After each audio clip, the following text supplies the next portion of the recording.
Era um tempo sombrio. Imagine uma terra onde o silêncio parecia gritar a ausência de Deus. O templo, outrora glorioso, não passava de ruínas cobertas pelo pó do tempo, e os corações do povo, cheios de cansaço, batiam num ritmo lento, marcado pelo peso de décadas de exílio na Babilônia. Para muitos, voltar à terra prometida não era motivo de alegria, mas um triste lembrete de tudo o que haviam perdido. Nesse momento difícil, um homem simples foi escolhido para despertar o povo e trazer de volta a fé que parecia esquecida.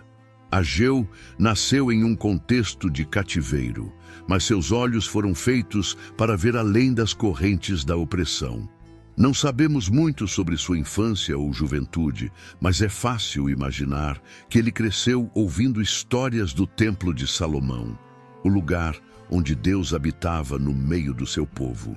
Talvez ele tenha sonhado em caminhar por Jerusalém restaurada, com cânticos ecoando pelas paredes sagradas. No entanto, ao pisar novamente em sua terra natal, o que encontrou foi o som do vazio, o eco de promessas esquecidas. Se você gosta de histórias e é fascinado por profecias e mistérios do fim dos tempos, não perca nosso e-book Bem-vindo ao Apocalipse. Pegue seu exemplar agora mesmo no link na descrição do vídeo. E foi nesse silêncio que ele ouviu a voz de Deus. Uma voz que não exigia ouro ou grandiosas cerimônias, mas ação, coragem, fé. Ageu sabia que sua missão não seria fácil. Afinal, como despertar um povo que havia se acostumado a viver com menos, que preferia o conforto de suas casas renovadas, ao desafio de reconstruir algo tão monumental quanto o templo?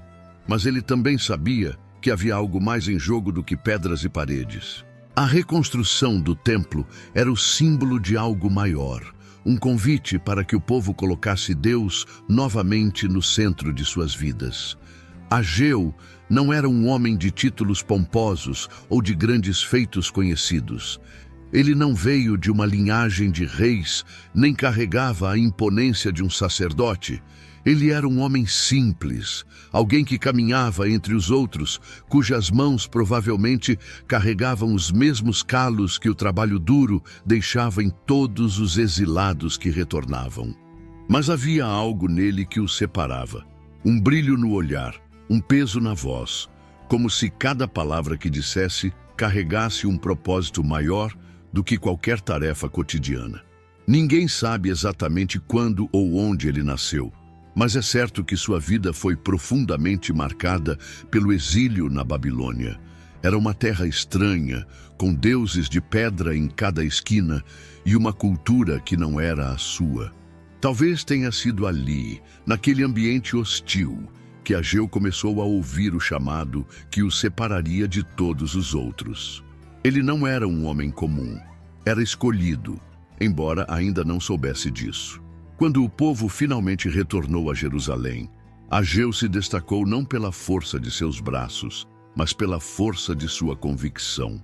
Ele viu o que muitos fingiam não ver, um povo que havia perdido a conexão com Deus. Enquanto as casas começavam a surgir e as plantações voltavam a crescer, ele notava o vazio onde antes o templo ficava. Como poderiam seguir adiante ignorando aquilo que era o símbolo da presença de Deus entre eles? Mas Ageu não podia agir sozinho.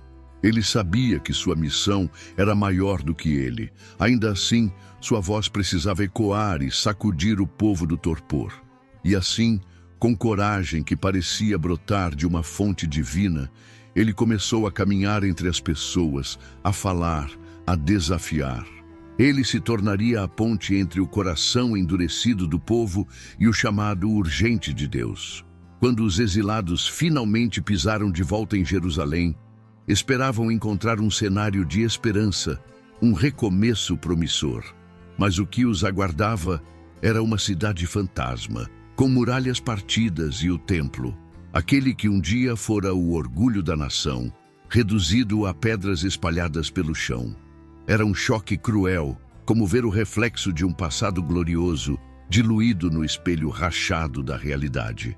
Para muitos, a alegria do retorno deu lugar a uma resignação sombria. Se ao menos pudessem reconstruir suas vidas, pensavam, isso já seria o suficiente. E foi exatamente isso que fizeram. Cada um começou a erguer sua casa, plantando o que dava, tentando garantir o pão de cada dia. A reconstrução do templo, no entanto, ficou para depois. Há tanto o que fazer. Por que se preocupar com isso agora? Essa era a desculpa mais comum. Assim, o povo passou a viver entre as ruínas sagradas sem sequer olhar para elas. Mas algo inquietava Ageu. Ele caminhava pelas ruas e via casas bonitas, bem cuidadas, contrastando com um monte de entulho que um dia fora a casa de Deus. O templo destruído era como uma ferida aberta no coração de Jerusalém, uma lembrança constante de que algo ainda estava profundamente errado. Para Ageu, aquele abandono era mais do que uma questão de prioridade. Era um símbolo de como o povo havia deixado Deus em segundo plano. Ele sabia que o silêncio em torno do templo dizia mais do que 1000 palavras. A aliança entre Deus e o povo parecia ter sido engolida pelo tempo, enterrada sob a poeira das pedras caídas. Mas Ageu também sabia que esse descaso não poderia durar. Uma voz dentro dele o impelia a agir. Ele não podia se calar, não enquanto o que era sagrado permanecesse abandonado. E foi com esse peso no coração que Ageu começou a se preparar. Era hora de confrontar o povo, de desafiar suas prioridades e trazer à tona aquilo que haviam tentado esquecer. A primeira palavra precisava ser certeira, capaz de acordar até mesmo os mais acomodados. E então Ageu falou. No meio do burburinho da cidade em reconstrução, sua voz ecoou como o som de um trovão distante. Ele não escolheu palavras suaves ou que pudessem ser facilmente ignoradas. Cada frase carregava um peso, como se fossem marteladas contra a apatia que tomara conta do povo. Vocês dizem que ainda não é hora de reconstruir o templo, não é? E me digam, é hora então de viverem em casas luxuosas enquanto a casa de Deus está em ruínas? Suas palavras cortaram o ar como uma lâmina afiada. Houve quem parasse no meio do caminho, quem largasse ferramentas e olhasse para ele com olhos arregalados. Era impossível ignorar. A verdade que Ageu proferia era como um espelho que ninguém queria encarar, mas ali estava, refletindo o que muitos tentavam esconder. O profeta continuou.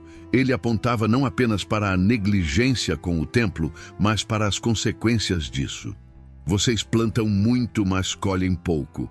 Comem, mas nunca se saciam. Bebem, mas continuam com sede. Vocês vestem roupas, mas ainda sentem frio. Era como se Ageu estivesse desenhando uma imagem em cores vivas. A esterilidade do trabalho deles era o reflexo direto de suas prioridades erradas. Deus havia sido colocado de lado, e o resultado era claro. Nada prosperava. O impacto de suas palavras foi imediato. Não havia como negar que o que Ageu dizia fazia sentido. Cada um deles já havia sentido na pele o peso de um trabalho que não dava frutos, de uma vida que parecia sempre faltar algo. Mas ainda assim havia resistência, uma hesitação silenciosa. Por que reconstruir o templo agora? Não era perigoso? E os recursos? As dúvidas pairavam no ar como uma névoa densa, mas Ageu não recuava. Sua voz não era apenas uma cobrança, mas um chamado. Ele sabia que esse era apenas o começo, que precisaria despertar mais do que a consciência do povo. Precisava tocar o coração deles e, principalmente, reacender a chama da fé. As palavras de Ageu reverberavam como um tambor distante, insistente, impossível de ignorar. O povo, tão acostumado a viver para si mesmo, começou a se inquietar. Entre os murmúrios das ruas e os olhares cruzados em silêncio, algo diferente parecia estar acontecendo. Até mesmo Zorobabel, o governador, e Josué, o sumo sacerdote, sentiram o peso daquelas palavras. Era como se Ageu tivesse arrancado o véu que encobria a verdade. A reconstrução do templo não era apenas uma questão de pedra e madeira. Era a essência da aliança com Deus, a base de quem eles eram como povo. Zorobabel, um líder que carregava nos ombros o peso de comandar uma nação que ainda lutava para se reerguer, sabia que Ageu tinha razão. Ele via no abandono do templo uma ferida aberta, uma brecha que precisava ser fechada, não apenas para o bem da cidade, mas para restaurar a conexão do povo com o divino. Josué, por outro lado, entendia a profundidade espiritual daquele chamado. Como sumo sacerdote, ele reconhecia que a ausência do templo significava mais do que pedras caídas. Significava um distanciamento da presença de Deus. Foi então que eles se moveram. Não foi fácil. O povo ainda carregava dúvidas e hesitações. Reconstruir o templo parecia uma tarefa monumental, quase impossível, considerando os recursos escassos e as memórias amargas de um passado em que Jerusalém havia sido esmagada por seus inimigos. Mas Ageu continuava a falar, como uma chama que não podia ser apagada. Ele assegurava que Deus estava com eles, que cada pedra levantada, cada pedaço de madeira colocado, era mais do que trabalho manual. Era um ato de fé. E assim, pouco a pouco, o som do silêncio foi substituído pelo barulho de martelos, serras e vozes que entoavam cânticos de esperança. Mas, enquanto as primeiras fundações eram colocadas, Ageu sabia que ainda havia desafios pela frente. A obra não seria apenas física. O coração do povo precisava ser reconstruído junto com o templo. As primeiras pedras foram colocadas no chão com um misto de hesitação e esperança. O templo começava a ganhar forma novamente, ainda que tímida, como uma chama pequena que luta contra o vento. Mas, enquanto as paredes cresciam, um outro tipo de murmúrio começou a tomar conta do povo. Não o som de trabalho, mas de comparação.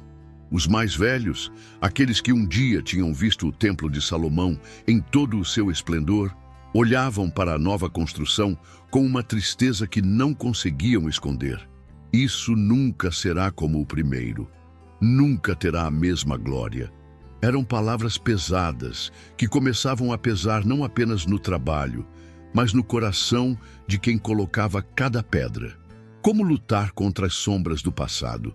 Como construir algo novo, algo digno, quando as memórias do que foi pareciam tão inalcançáveis? A cada martelada, esses pensamentos cresciam e o desânimo começava a rondar silencioso, como uma névoa que obscurece até as intenções mais nobres. Ageu, mais uma vez, viu o que estava acontecendo. Ele sabia que as mãos do povo precisavam de força, mas seus corações precisavam ainda mais. E assim, ele falou novamente, com uma voz que carregava uma autoridade que não era sua, mas de Deus.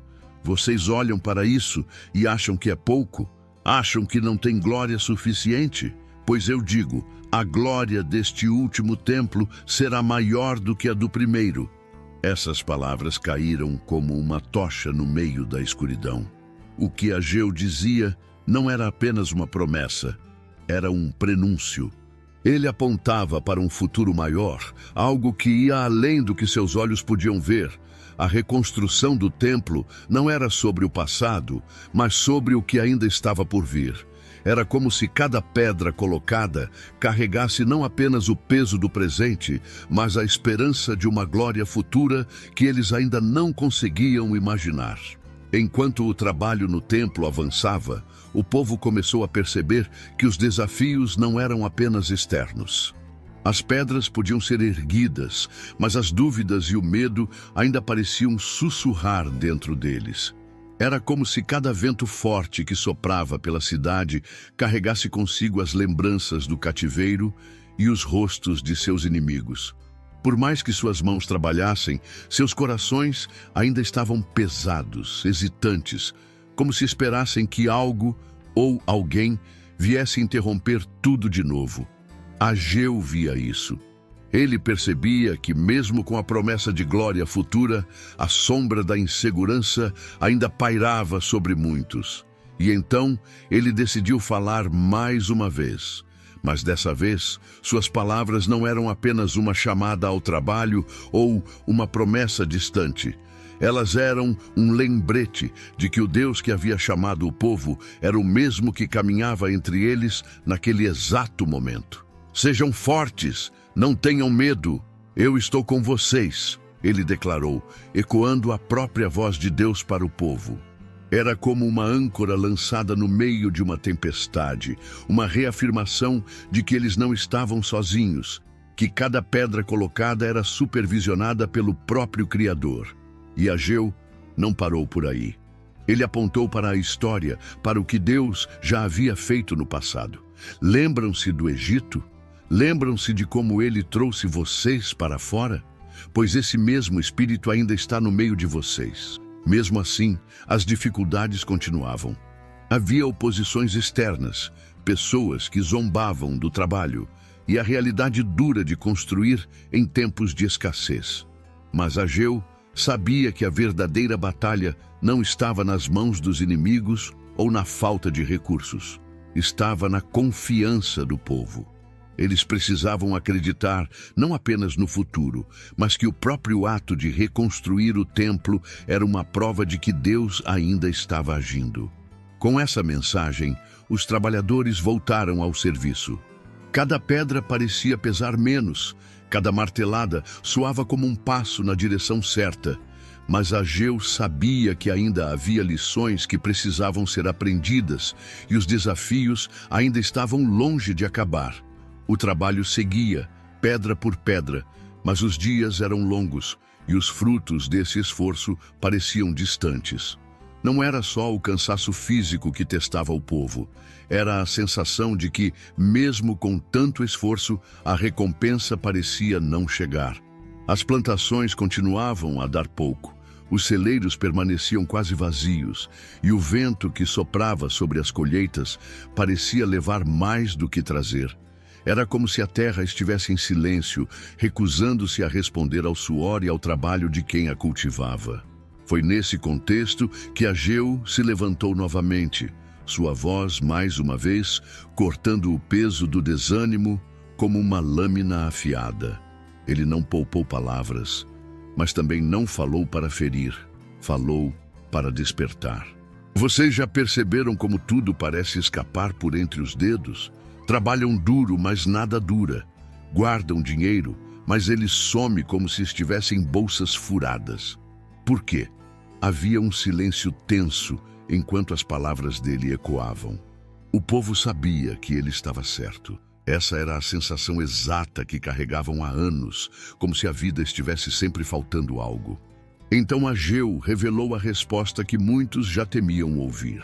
Porque a casa de Deus está em ruínas, enquanto vocês se preocupam apenas com as suas próprias casas. É por isso que a terra não dá o que vocês esperam. É por isso que o trabalho de vocês nunca parece suficiente. As palavras, fortes como eram, também carregavam algo diferente, um fio de esperança.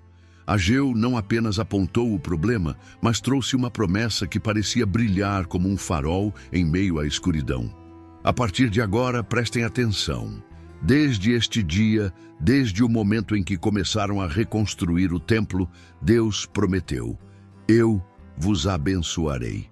Era um chamado para confiar que, colocando Deus no centro, tudo o mais encontraria o seu lugar. Enquanto as pedras do templo subiam, uma nova tensão pairava sobre Jerusalém, algo que ia além do trabalho árduo ou das dificuldades diárias. Era a questão de liderança, de propósito, de quem realmente guiaria o povo em meio a tantas incertezas. Zorobabel, o governador, carregava esse peso como uma sombra constante. Ele era descendente direto de Davi, mas os dias de glória de sua linhagem pareciam distantes. Em vez de reinar como um rei em um trono estabelecido, Zorobabel liderava um povo exilado que lutava para se reerguer. Era difícil não se sentir pequeno diante de tudo isso. Ageu, mais uma vez, percebeu o que estava acontecendo. Ele sabia que Zorobabel precisava de mais do que reconhecimento humano ou títulos. Ele precisava de algo que apenas Deus podia dar. a certeza de que sua posição tinha um propósito maior. E então, o profeta trouxe uma mensagem específica para ele. Era diferente de tudo o que Zorobabel havia ouvido antes. Algo que parecia maior do que o momento em que viviam. Eu te escolhi, Zorobabel, Deus disse através de Ageu. Eu farei de você o meu anel de selar. Era uma declaração poderosa, cheia de simbolismo. O anel de selar representava autoridade, poder e confiança. Ele era usado pelos reis para carimbar decretos, tornando-os irrevogáveis. Deus estava dizendo que Zorobabel não era apenas um líder temporário. Ele era parte do plano eterno, um sinal vivo de que Deus ainda estava no controle e que a promessa feita à casa de Davi permanecia de pé. Essas palavras deram a Zorobabel uma nova força, mas também plantaram algo mais profundo. Uma expectativa, um prenúncio de algo que ainda estava por vir. A reconstrução do templo não era apenas sobre o presente. Era uma peça de algo muito maior, algo que ecoaria no futuro e traria um significado eterno para tudo aquilo que estavam construindo. As últimas pedras do templo finalmente encontraram seus lugares. O som das ferramentas diminuía à medida que as paredes erguidas começavam a contar por si só a história de um povo que havia se reerguido.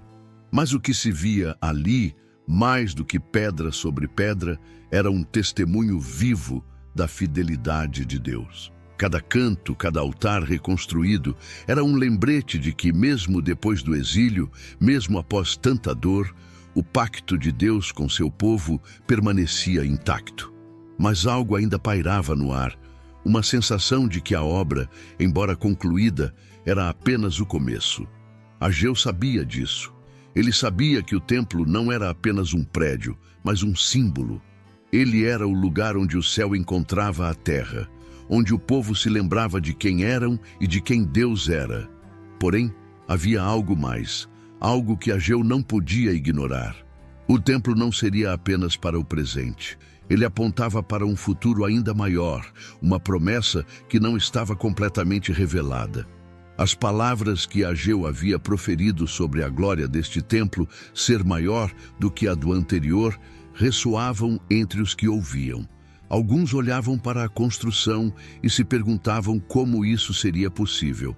Afinal, o Templo de Salomão tinha sido um marco de riqueza e esplendor, um dos maiores feitos do mundo antigo.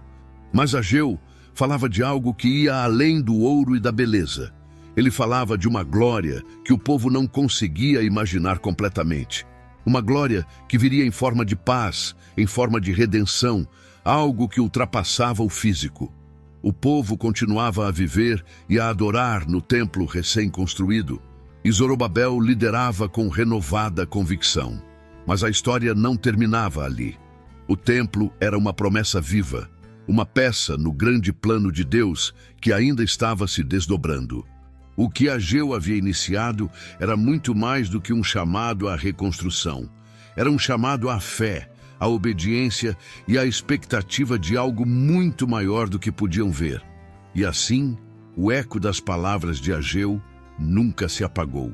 O templo foi reconstruído, o povo voltou a adorar, mas o verdadeiro legado do profeta não estava apenas nas pedras erguidas ou nas cerimônias restauradas. O que Ageu deixou foi algo mais profundo, uma lembrança de que Deus nunca esquece suas promessas, mesmo quando nós esquecemos dele. Ele mostrou que o verdadeiro valor não está no tamanho das obras que construímos, mas no coração que colocamos nelas. A história de Ageu nos ensina que o maior obstáculo à reconstrução nem sempre está do lado de fora. Não eram as pedras caídas ou a falta de recursos que impediam o povo de seguir em frente, mas sim a apatia, o medo e a prioridade equivocada que colocavam suas próprias necessidades acima da presença de Deus. Ageu foi a voz que os fez olhar para si mesmos e perceber que enquanto tentavam preencher suas vidas com conforto e segurança, ainda faltava algo essencial, Deus no centro de tudo. Mas há algo ainda mais poderoso na mensagem de Ageu. Ele não falava apenas para o povo daquela época. Suas palavras atravessam gerações, como um lembrete de que a glória maior que ele prometeu não se limitava ao templo físico. Essa glória maior foi cumprida séculos depois, quando Cristo veio ao mundo. Ele não entrou no templo como apenas mais um adorador. Ele foi a presença divina em pessoa. E essa foi a verdadeira glória que Ageu prenunciou, uma reconciliação eterna entre Deus e o homem. Olhando para a história de Ageu, somos convidados a refletir. Quantas vezes colocamos nossas próprias preocupações acima das coisas que realmente importam? Quantas vezes nos contentamos com o que é confortável, enquanto deixamos o essencial abandonado? A voz de Ageu ainda nos chama. Reconstruam o que está em ruínas. Coloquem Deus no lugar que Ele merece. Essa é a verdadeira obra que nos transforma, pedra por pedra, coração por coração. Se você gostou da história de Ageu e quer continuar acompanhando outras histórias de fé e superação, não deixe de curtir esse vídeo e compartilhar com quem você ama. E claro, inscreva-se no canal para não perder nenhum conteúdo novo. Juntos, vamos explorar mais lições poderosas da Bíblia.